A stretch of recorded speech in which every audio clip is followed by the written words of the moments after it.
Masu sauraro Assalamu alaikum, barkanmu da kasancewa da ku a cikin wannan shiri na sharhin fina-finan Indiya. Sharhin fina-finan Indiya dai shiri ne da zai dinga kawo muku sharhi na fina-finan Indiya, musamman wanda suka yi shuhura a ita wannan masana'antar fina-finai ta Indiya, wanda kuma za mu fara buɗe labulen shirin ne a wannan rana da wani jigo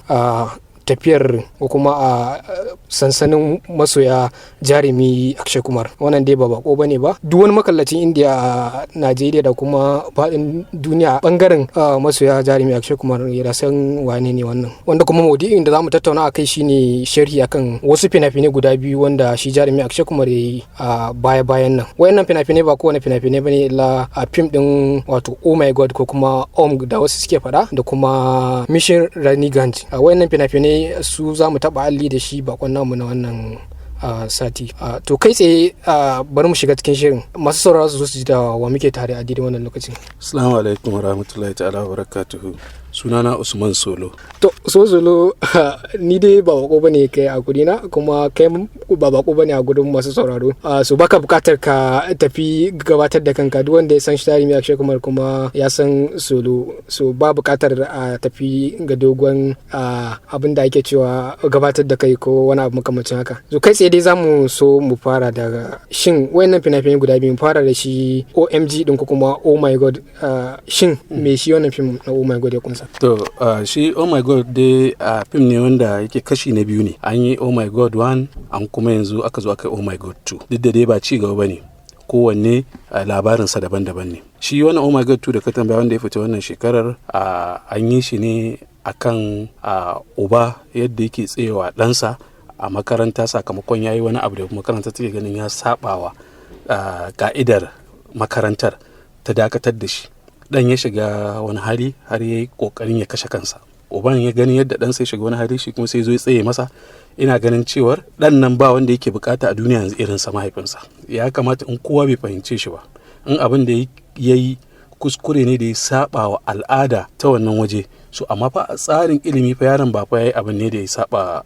abin ilimi ba. So saboda haka ga me zai sa ba zai tsaya ɗansa bai karɓo masa yanci, kuma domin imai da shi wannan makaranta ya wanke shi daga kunyar yan uwansa a ɗalibai a idan duniya, akan wannan fim ɗin aka ɗora shi. Wannan shine abin da ya sa ya zama Oh My God. Aka ɗora shi akan haka saboda shi ma ya samu tallafi wato daga gurin abin bautarsu, wanda shi ne dinga taimaka masa, yana nuna masa hanyar da har ya samu nasara akan wannan yaƙi da ya fito na karɓar ɗansa yanci. Shi ne dalilin da ya sa aka ɗora shi akan wannan rukuni na Oh My God, aka kiransa Oh My God 2. Wato shi sunan fim din ya samu asali ne daga ainihin taimako kuma tallafi da shi jarumin fim din ya samu kenan daga ababen bautar su. Wannan haka yake. To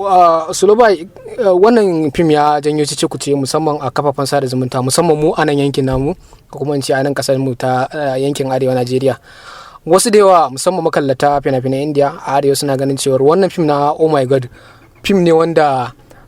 kai tsaye zaka iya cewa ba wai maudu'i bane ma da za a tsaya ana tattaunawa akan wai sahiha ko ingancin shi ko kuma amfaninsa. Wasu daga cikin mutane suna ganin cewa ai fim din ma ya kaucewa ka'idar a tsaya ma wai har a ɗauki wannan mawudin a ce za a fim akan shi, saboda makallata sun kalli wannan fim din. Fim ne wanda kamar yake kamar karfafa ka bar shi dai a sex education ko? To sex education ne ilimin jima'i ko? Ilimin jima'i. So uba ne wanda yake goya ɗansa baya akan wannan abun. Shi kan shi labarin sa aka gina shi labarin akan shi wannan maudu'i. Okay, to shi dai maudu'in fim din ba wani abu ne ba ko ba ga al'umma. Kowa ya san cewar siyasar duniya ta karkata, ana so a shigo da wannan sex education din cikin al'umma, wanda ana ta kokarin campaign abubuwa da dama kamar yadda aka sani. Ana so a shigo da shi kasashe, kuma kasashe da yawa sun karba, sai dai duk kasashen da suke da karfin addini da wanda suke da karfin al'ada sun ki karbar wannan abu. Amma abu ne wanda yake duniyar zamani ta karbe shi. Ana ta kokari, ana kashe kuɗi, maƙudan kuɗi wajen tallata wannan abu. Tabbas abu ne wanda ya ci karo da al'adarmu da addinin mu a nan bangaren, wanda ba za mu karɓi wannan irin tsarin sex education din ba. So a koda yaushe abin da nake faɗe, shi fim idan ya zo za ka kalli kawai ingancin fim ne, me aka yi ingantacce mai kyau da waye, amma shi labarin content din ko kuma wani sako da fim ya zo da shi, ai sai ka watsar da shi. Tun muna yara muke kallon fim ya yake da suna a nuna ga boss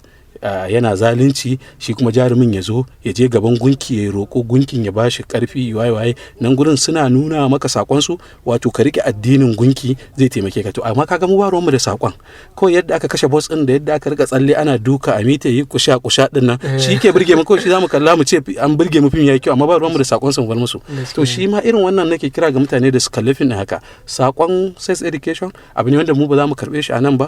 kuma ya yake da suna ya saba da al'adarmu da addininmu, so ba za mu karɓe shi ba abu ne wanda za ka mai da hankali a kai ba. Amma fim ɗin wani inganci aka zo da shi, so kaga bayan shi wannan message ɗin nasu na sex education, amma akwai wani message wanda yake da ƙarfi wanda na fi so masu kallo su mai da kai kansa, yadda uba yake tsayewa ɗansa. Society gaba ɗaya an haɗewa ɗanka kai da waye, kai kuma kai ka haife shi, kai kasan abinka a wannan abin da ake ana so a tunzura masa ɗansa ya je ko irasa rayuwarsa ko kuma ya zama ma fitinanne, shi kuma ya ja ɗan nan ya ƙiƙya masa. Wato Abdulhamid, wannan yana ɗaya daga cikin abin da nake so iyaye su karanta. Idan a nan gurin yaro ina da ɗan nau'i na fitina, sai kaga an kyamace shi, iyaye sun tsine masa sun waye, sai kaga abu ya zama ya lalace. So amma idan aka kalli wannan fim din yayin da ɗanka kaga yana ɗan wani nau'i na fitina, me kun ka kyamace shi din nan, ka jawo shi a jika, ka nuna masa ƙauna, kai supporting ɗinsa, kuma kai kokarin cewa i gyara wannan abu. Yanzu in ka kalli gaba ɗaya shi messaging oh my god 2, uban fa ba goyon bayan abin da ɗan yake ba. So amma abin da ya kokarin yi, ku iyaye malamai, ai ku aka danka yaron nan amana a hannunku. Sannan a cikin syllabus ɗin makaranta da wani abubuwa da kuke a karantunku, ya ba ku haƙƙin ku nunar da yaro cewar in ya balaga ga irin sigogi abubuwa da zai rika gani ya gane cewar kaza, ga kuma yadda zai kaucewa kaza, ga yadda zai kaucewa kaza, duk yana daga hakikan ku. Duk ba ku nuna yaro ba, kuka bar yaro ya je da abokanansa suna kallacen fina-finai na banza a waya,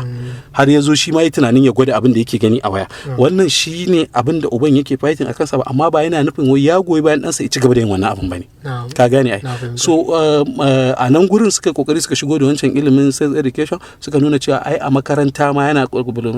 kalubalantar makarantar, ya kamata ta dinga koyar da ilimin wannan abin, yara su rika gane masu waye su idan sun kai wannan mizani na balaga. Ka gane, amma ba wai yana goyon bayan abin da yaron yayi bane shi ma kansa. Wato Sulubai, kamar mutane da musamman magoya bayan Jarumi Akshay Kumar suna ganin kamar fim din ma ba wai fim ne kai tsaye za a iya cewa na Jarumi Akshay Kumar ba. Shin me yasa kamar shi Jarumi Akshay Kumar bai yi fitowa wadda take fitowa mai yawa a cikin fim din ba? Ya abu wani abu da ake cewa kamar special appearance, an dai ganshi a wasu gurare, amma kusan fim din gaba ɗaya ba akan shi ta halaka ba. Wannan haka yake. Shi ai fim daman ya kasance akwai fim din da zaka ga kai ne central character, to Akshay Kumar ba shine central character ba, amma kuma karaktarsa tana da matukar muhimmanci a cikin fim din. Shi kuma wannan shi ake kira supporting actor, ka gane ko, ta yadda zaka taimakawa labari ya kai inda yake. So Akshay Kumar shi akwai bana da ya bude wacce ake kira grazing gout.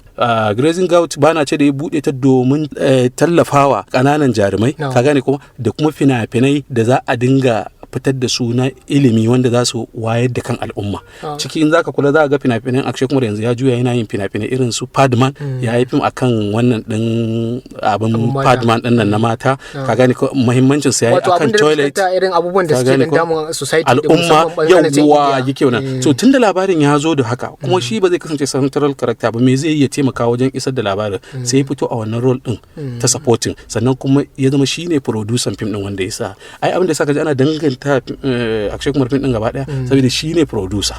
Ka gane ai. To kamar wannan fim din suwa na da suwaye a ciki, waye central character din, tunda shi Jarumi Akshay Kumar da kowa ya sani ba shine central character ba. Sannan kuma kamar a bangaren cinikayyar fina-finai fim din tabbas yayi rawar gani, amma za mu so mu ji daga bakin ka wace irin rawar gani taka a box office a wannan shi wannan fim din. So fim ne wanda yayi super hit a box office. Fim ne da aka kashe masa karo da bai fi 50 ba, kuma ya kawo karo 100 da waɗansu abubuwa da yawa, wanda wannan ba ƙaramin nasara ba ce babba. kasancewar kuma ya yi kilashin da babban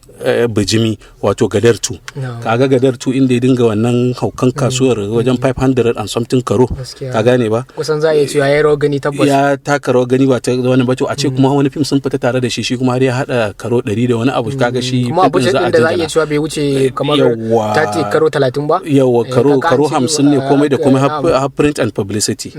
aka hada ka wani so fim ne kaga super hit da waɗansu ma da suke ganin cewa cancanci a bashi blockbuster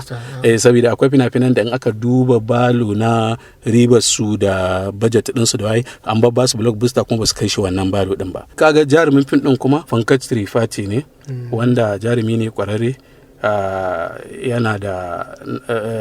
wato abin da ake kira critical acclaim wato yabo na masana finin da suka wato irin jaruman nan ne wanda idan suka yi fim yana samun yabo idan ka kalli fim dinsa ya yake da suna Mimi wanda da Kiriti Sanun kenan Kiriti Sanun kaga har national award ya ci da fim so kuma ga wannan fim din da shi ma ana tunanin cewa akwai wanda zai iya cin national award da shi ma ya samu shigen yaban da ya samu a bangaren kuma wane ne ba da umarnin shi wannan fim na Amit Rai ne wanda ba na farkon bane Amit Rai ne aka ba wannan shi ma wanda ana tunanin da ba zai iya ba ganin cewa yadda wancan na farkon ya sami yabo kamata a ba daraktan na farko shi kuma aka dauko shi aka bashi shi kuma sai ba mara kunya ya zo shi ma abin da ya samu yabo da ziga daidai nasa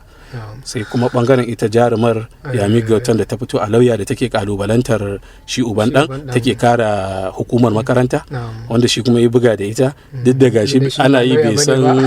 ka tsarin lauyaci ba ka tura wani sun da yake cewa ordered alkali ce kai ni zan ci ordered wato ga wanda suka kalli fim din akwai bandariya akwai sashi na bandariya sannan ta wani bangaren zai taba ma zuciya musamman irin altanin shi Pankaj da aka nuna kamar mutum ne wanda ma kamar bai ba je makaranta ba dai kawai an gaya mai yadda abubuwan suke irin an yi demonstrating da zai sa ya je wannan cikin al'amarin nan shi fa lalle sai ya samu wa ɗansa kima a idan al'umma ka kuma fim din ne irin script din da take da wahala kenan samu a India ko kuma ma a fim gaba daya fim din da za a zo maka da ban dariya sannan a wajen tsakiya tsayar maka da numfashin ka ana so kaga me zai faru nan gaba suspense kenan sannan a ƙarshe a saka emotion kaga har kwalla tana zuban maka so wannan irin abu fim din ya hada waɗannan irin abu yana matukar wahala ba kaga bai nasara a box office ba sai dai wani ikon Allah so fim din ya hada wannan abubuwan za ka yi dariya za ka nishadantu ka ilimi kuma ka zama emotion na tabbata iyayen suka kalli wannan fim din za su ƙara jin wani canji ga yadda za su rika kula da 'ya'yansu da idan 'ya'yan sun ɗauki wata hanya ta fanɗarewa. To wannan kenan Solo bai bari mu baka kaɗan nitsa alabashi sai mu ɗora. To bari mu ɗora akan fim na gaba wato Mission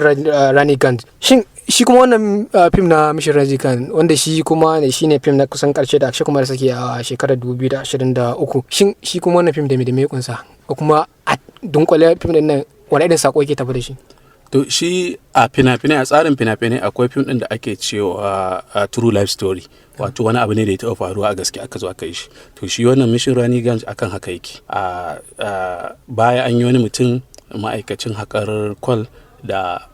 abu ya taɓa ritsawa da waɗansu ma'aikatan kwal a ƙarƙashin ƙasa suka makale ya yi shiga ya faɗi tashi har sai da ya ce toran mutane 65 daga cikin su 71 da suka makale a gurin nan wannan abu ne da na jinjina na nuna kishin ƙasa wanda har award aka bashi na national award na jinjina wajen ƙoƙarin ceto abokan aiki da kuma irin wannan dama ana so a ƙarfafa gwiwar mutane wanda za su riƙa yin abu na kishin ƙasa da kulawa da al'ummar da suke tare da su a ƙasa so fim ɗin akan wannan shi mutum ne aka yi shi Akshay kuma ya fito a rol ɗin mutumin wanda aka wanzar da shi fim ne wanda ya sami critical acclaim an yabe shi sosai ganin yadda Akshay kuma ya tsaya tsayin daka an kana kallon fim din zaka ji kamar gaske abin yake faruwa yadda mutanen nan suka makale yadda ake kokarin ceto rayuwarsu sai ka ji numfashin ka ya dauke kai ma ka ga za a taimaka waɗannan mutanen hanyoyin da aka bi na dabaru da jajircewa wajen ceto mutanen nan lalle zai ba dan kallo sha'awa kuma zai ji ya rike shi wanda zai ji baya son tashi sai ya ga yadda za a kaya to amma Solo bai kamar shi wannan fim a iya cewa kamar kwalliya bata biya kuɗin sabulu ba duba da cewa a fim din idan aka duba tsayuwarsa a bangaren cinikayya fina-finai fim din bai yi abin da kuma bai kai bantansa ba kuma bai ba da abin da ake yi tsammani ba shin duk da yin kyau da wanda kake cewa fim din ya yi me yasa ya gaza kai matakin da ake tunani a kasuwar cinikayyar fina-finai Tabbas kamar yadda ka faɗa fim ɗin bai yi kasuwa sosai ba, so amma ina ganin wato ita kwalliya a harkar fim ba abu ɗaya ba ne. Kamar yadda waɗansu suke ganin kawai iya kasuwanci ne, fim ya yi hit in yi flop duk kyansa ko kuma duk irin nasarar da ya samu ba a bar yaba ba ce kawai tun da bai kawo kuɗi ba. Tabbas shi dan kuɗi aka yi shi, ba wanda zai saka kuɗinsa ya so ya faɗi. Shi kuma wannan